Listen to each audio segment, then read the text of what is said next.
এ কি কাণ্ড! নির্দেশের তো শেষ নেই। আরো কড়া নির্বাচন কমিশনের নয়া নির্দেশ, বড় নির্দেশ। এই যে এসআইআর হচ্ছে, স্পেশাল ইন্টেন্সিভ রিভিশন, এই এসআইআর এর সমস্ত নথিপত্র 5 বছর পর্যন্ত সংরক্ষিত থাকবে এবং 5 বছর পরেও ভোটার তালিকা, এই যে হচ্ছে এসআইআর, অর্থাৎ 2031 পর্যন্ত সংরক্ষিত থাকবে। কেন এরকম নির্দেশ? বলা হচ্ছে যে ভোটার তালিকায় বিদেশি নাম পেলে পদক্ষেপ করা হবে। অর্থাৎ এখন যারা সরকারি কর্মী, সরকারি অফিসার, যারা ইআরও, এইআরও, জেলা শাসক, বিএলও, তাদের বিরুদ্ধে পদক্ষেপ হতে পারে 5 বছর পরেও। যদি ভুল নথি দিয়ে থাকেন, ইচ্ছাকৃত ত্রুটি করে থাকেন, তাহলে 5 বছরের মধ্যে শাস্তি পাবেন, 5 বছর পরেও শাস্তি পেতে পারেন। রাজ্যের 7 জেলা শাসককে নানা কারণে সতর্ক করল নির্বাচন কমিশন। বলা হচ্ছে যে অনুপ্রবেশকারী, বিদেশি এরকম নাম যদি ইচ্ছাকৃতভাবে তুলে ধরা হয়, তাহলে 5 বছর পরে পদক্ষেপ করবে নির্বাচন কমিশন, বিএলওর বিরুদ্ধে, এইআরওর বিরুদ্ধে, ইআরওর বিরুদ্ধে, জেলা শাসকের বিরুদ্ধে। কেন? তার কারণ হচ্ছে রিলেশনশিপ ফর্মও নাকি আপলোড হচ্ছে, কাগজপত্র, সংবাদপত্রের খবরও নাকি আপলোড হচ্ছে। বড় বিচিত্র। কিন্তু একটা বিষয় হচ্ছে যে নির্বাচন কমিশন পশ্চিমবঙ্গে নির্বাচনের আগেই কিন্তু এটা করলো। বিহারে এসআইআর হয়েছে, মহারাষ্ট্রে এসআইআর হয়েছে। এই দুটো রাজ্যে এখনো পর্যন্ত কোনো খবর নেই যে নথি সংরক্ষণের নির্দেশ দিয়েছে নির্বাচন কমিশন। কিন্তু এ রাজ্যে ধাক্কা, সুপ্রিম কোর্টে ধাক্কা খেয়েছে নির্বাচন কমিশন। এবার ধাক্কা খাওয়ার পর আরও কড়া হতে চাইছে নির্বাচন কমিশন, এবং সেই কারণে জেলা শাসকদের কড়া হুঁশিয়ারিও দিয়ে রেখেছেন এইআরও, এইআরওদের। পালাবার পথ নেই, পালানো যাবে না। কোথায় পালাবেন? পালাতে পারবেন না। আগামী কয়েক বছরের মধ্যে হলেও আপনাদের ত্রুটি যদি ধরা পড়ে, তাহলে আপনাদের শাস্তিমূলক পদক্ষেপ করা হবে। আজকে বলেছেন ফুল বেঞ্চে নির্বাচন কমিশন, এবং বলা হয়েছে যে এই যে তথ্য আপলোড হচ্ছে, বিভিন্ন ধরনের তথ্য আপলোড হচ্ছে, যে নথিগুলো নির্বাচন কমিশনের গ্রহণযোগ্য, সেই নথির বাইরে যদি আপলোড হয়, তাহলেও শাস্তিমূলক পদক্ষেপ হবে। আচ্ছা, একটা প্রশ্ন, অনেকগুলো প্রশ্ন এর মধ্যে, যেমন একটা প্রশ্ন, পশ্চিমবঙ্গেই কেন এরকম 5 বছরের নথি সংরক্ষণ করার নির্দেশ? কেন বিহার, মহারাষ্ট্রে সংরক্ষণ করার নির্দেশ দেওয়া হলো না? দ্বিতীয় প্রশ্ন,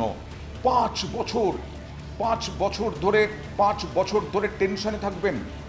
এমনিতেই তো এসআইআরে আতঙ্কের অভিযোগ, এসআইআরে আতঙ্কে মৃত্যুর অভিযোগ সাধারণ মানুষের, কাজের চাপে বিএলওদের আত্মহত্যার অভিযোগ, বিএলওদের মৃত্যুর অভিযোগ বারবার উঠেছে। এবার 5 বছর ধরে সেই বিএলও, সেই ইআরও, সেই এইআরও তারা আতঙ্কে থাকবেন, টেনশন থাকবেন যে সত্যি আমার কোনো ভুল হয়েছে কিনা, অজান্তে কোনো ভুল করেছে কিনা, বা জ্ঞানতই ভুল করেছি কিনা, এবং সেই জন্য শাস্তি পেতে হবে, কবে আবার চিঠি আসবে, এই টেনশন নিয়ে কাটাতে হবে আগামী 5 বছর। পশ্চিমবঙ্গে হচ্ছে, বিহারে বা মহারাষ্ট্রে হলো না কেন? তৃতীয় হচ্ছে, আচ্ছা, ইআরও, এইআরও বা জেলা শাসক তো নির্বাচন কমিশনের হয়ে কাজ করছেন এখন, এবং তারা নির্বাচন কমিশনের আন্ডারে। তাঁদের অফিসার হচ্ছেন এই এইআরও, নির্বাচন কমিশনের অফিসাররা হচ্ছেন ইআরও, এইআরও, বিএলও, জেলা শাসক। তাহলে তাদেরকেই শাস্তি দেবেন আপনারা? নির্বাচন কমিশনের হয়ে কাজ করছেন যারা, এত পরিশ্রম করছেন যারা, মাত্র 2 মাসের মধ্যে এসআইআর সম্পন্ন করতে, তাদেরকেই শাস্তি দেবেন? 4 নম্বর হচ্ছে যে আচ্ছা, চূড়ান্ত ভোটার তালিকা বেরিয়ে গেল, ভোট হয়ে গেল, ভোট দান করলেন সাধারণ মানুষ, সরকার গঠিত হয়ে গেল, তৃণমূল আসুক বা বিজেপি আসুক, তারপরেও যদি ত্রুটি দেখা যায় তাহলে পদক্ষেপ। মানে ভোটও হয়ে গেল, যেটার জন্য এসআইআর, যে ভুল নাম আছে কিনা, ভুল নাম তথ্য দেওয়া হলো কিনা, সেই ভুল নামের ভোটার আসলে ভোটার নন কিন্তু ভোটটা দিয়ে দেওয়া হলো, এই শব্দ ছেঁকে এসআইআর করে তারপরে তো ভোট হওয়ার কথা। ভোট হয়ে গেল, ক্ষমতায় চলে এলো একটা দল, নেতামন্ত্রী সব হয়ে গেল, তারপরেও ভুল ধরে আগামী 5 বছর পরে পদক্ষেপ।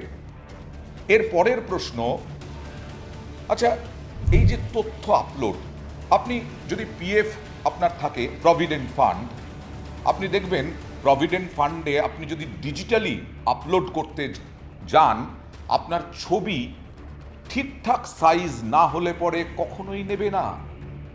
তাহলে এই রিলেশনশিপ ফর্ম বা সংবাদপত্রের খবরও নাকি উঠে যাচ্ছে আপলোডে, তাহলে সফটওয়্যারের গলতি নেই? আপনারা যে সফটওয়্যার বানিয়েছেন সেই সফটওয়্যার কেন নেবে? এরকমই তো হওয়া উচিত। 11টা হোক, 13টা হোক, 12টা হোক, 20টা হোক, যে নথি আপনারা ঠিক করেছেন, নির্বাচন কমিশন ঠিক করেছে, সেই নথির বাইরে কোনো নথি দিলে তো সফটওয়্যার সঙ্গে সঙ্গে আটকে দেবে। তাই তো এখন তো ডিজিটালি আমরা অনেক এগিয়ে গিয়েছি। আমরা তো ভাবতেই পারি না এখন ডিজিটাল ইন্ডিয়া কোথায় এগিয়ে গেছে, দৌড়ে অনেক এগিয়ে গিয়েছি আমরা। সেই জায়গায় নথির বাইরে, নির্দিষ্ট নথির বাইরে যদি কোনো নথি আপলোড হয়, তাহলে তো সঙ্গে সঙ্গে সফটওয়্যারের আটকে দেওয়ার কথা। কিন্তু তা তো হচ্ছে না। তা তো হচ্ছে না কেন? এটা শুধুমাত্র এই আরোর ভুল, ইয়ারোর ভুল, জেলা শাসকের ভুল বলে কি মানা যায়? 13টি নথি নির্দিষ্ট করা হয়েছিল, পশ্চিমবঙ্গে তার বাইরেও অনেকে অনেক নথি জমা দিয়েছেন বলে অভিযোগ। এমনকি ভোটাধিকারের প্রমাণ হিসেবে জমা পড়েছে রক্তের সম্পর্কের শংসাপত্র। তা একাধিক কেন্দ্র থেকে যখন রক্তের সম্পর্কের শংসাপত্র জমা পড়ছে, এটা কিন্তু গ্রহণীয়। আমাদের এখানে ক্যারেক্টার সার্টিফিকেট যেমন পঞ্চায়েত দেয়, বিডিও দেন, গেজেটেড অফিসাররা দেন, কাউন্সিলর দেন। আপনি নেবেন না, আমাদের রাজ্যে গ্রহণযোগ্য, বিভিন্ন জায়গাতেও গ্রহণযোগ্য, আপনি নেবেন না, নিশ্চয়ই নির্বাচন কমিশন নিশ্চয়ই নির্দিষ্ট নির্দেশ আছে, নির্দিষ্ট নিয়ম কানুন আছে। কিন্তু এইগুলো আপলোড হচ্ছে কিভাবে? কেন সফটওয়্যার ঠিকঠাকভাবে থাকবে না যে অন্যান্য নথি মানে গৃহীত নয় যে নথি, সেই নথিগুলো কেন আপলোড হয়ে যাবে? এটা বড় প্রশ্ন নয়? তবে এই 5 বছরের জন্য সংরক্ষণ, জেলা শাসকদেরকে হুঁশিয়ারি যে পালানোর পথ থাকবে না আপনাদের, আপনারা ঠিক ধরা পড়বেন এবং তখন শাস্তিমূলক পদক্ষেপ হবে, এই নিয়ে রাজনৈতিক তরজা তো তুঙ্গে। সব জায়গায় যেহেতু জ্ঞানেশ কুমারের মুখ পুড়েছে, তো জ্ঞানেশ কুমার এখন নিত্য নতুন আবার নানান ধরনের নির্দেশ দিচ্ছেন। জ্ঞানেশ কুমারের নির্বাচন কমিশনের অফিসে বা ওখান থেকে যে হোয়াটসঅ্যাপে নির্দেশ বা সন্ধ্যাবেলার টিভির প্রাইম টাইম, সকালবেলায় খবরের কাগজের নিউজ প্রিন্ট, কোথাওই ভোটের রেজাল্ট বেরোবে না। সে উনি 5 বছর কেন, এটা 10 বছর সংরক্ষণ করা, 15 বছর, 20 বছর সংরক্ষণ করার সিদ্ধান্তও নিতে পারেন। ভোটের রেজাল্ট যেদিন বেরোবে, জ্ঞানেশ কুমার যাদের জেতাতে এত কিছু করলেন, তারা যখন পশ্চিমবঙ্গের রাজনীতির মানচিত্র থেকে ভ্যানিশ হবে, তখন এই দস্তাবেজেরও কোনো গুরুত্ব থাকবে না, ভ্যানিশ কুমারদেরও কোনো গুরুত্ব থাকবে না। সংঘাত আরও বাড়বে। রাজ্য এবং নির্বাচন কমিশন, তৃণমূল এবং নির্বাচন কমিশন, সংঘাত আরও বাড়বে। তবে অদ্ভুতভাবে বিজেপি কিন্তু সেরকমভাবে এই 5 বছরের সংরক্ষণ বা জেলা শাসকদেরকে হুঁশিয়ারি খুশি নয়।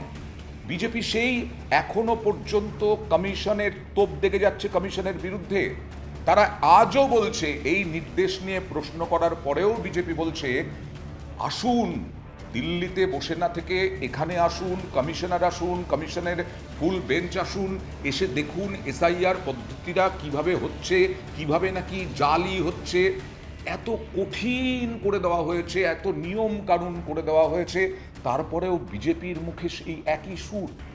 বিজেপি এসআইআর এর পক্ষে সরব হয়েছে, সুর চড়িয়েছে, কিন্তু সেই বিজেপির শ্রমিক ভট্টাচার্য, শুভেন্দু অধিকারী, সুকান্ত মজুমদার এবং আজকে প্রধান মুখপাত্র দেবজিৎ সরকার, তারও গলায় সেই উল্টো সুর, নির্বাচন কমিশনের বিরুদ্ধে সুর। 2019 সালে আরামবাগের নির্বাচনের মামলা এখনো পর্যন্ত পেন্ডিং। দিন ঠিক করুন, 7 দিনের মধ্যে, 15 দিনের মধ্যে, 1 মাসের মধ্যে শেষ করতে হবে। অন্যান্য রাজ্যে নির্বাচন হচ্ছে গণতন্ত্রের উৎসব, আর এখানে নির্বাচন মানে হচ্ছে খুন। এখানে নির্বাচন মানে হচ্ছে বিরোধীদের বাড়ি ঘর জেসিবি দিয়ে মাটিতে মিশিয়ে দেওয়া। এটা কোনো গণতন্ত্রের পক্ষে থাকা কোনো পরিস্থিতিই নয়। তার জন্য নির্বাচন কমিশনকে আসতে হবে, বসতে হবে এখানে প্রত্যেকটি মানুষের সঙ্গে কথা বলতে হবে। তাহলে কি হচ্ছে? একদিকে 5 বছর পর্যন্ত সংরক্ষণ, জেলা শাসকদের হুঁশিয়ারি, মুখ্য সচিবকে, নন্দিনী চক্রবর্তীকে দিল্লিতে তলব, মুখ্য সচিবকে নিয়ে বৈঠক নির্বাচন কমিশনের। আরেকদিকে বিজেপি এসআইআরে একেবারেই সন্তুষ্ট নয়। তাহলে কিসের ইঙ্গিত মিলছে? আর কত কড়া হবেন নির্বাচন কমিশনার? আর কিভাবে এসআইআরে পুরো নিখুঁত যাতে হয় সেই চেষ্টা করতে পারেন নির্বাচন কমিশন? আরও কি কি পদক্ষেপ করতে পারেন সেদিকেই আমাদের নজর থাকবে।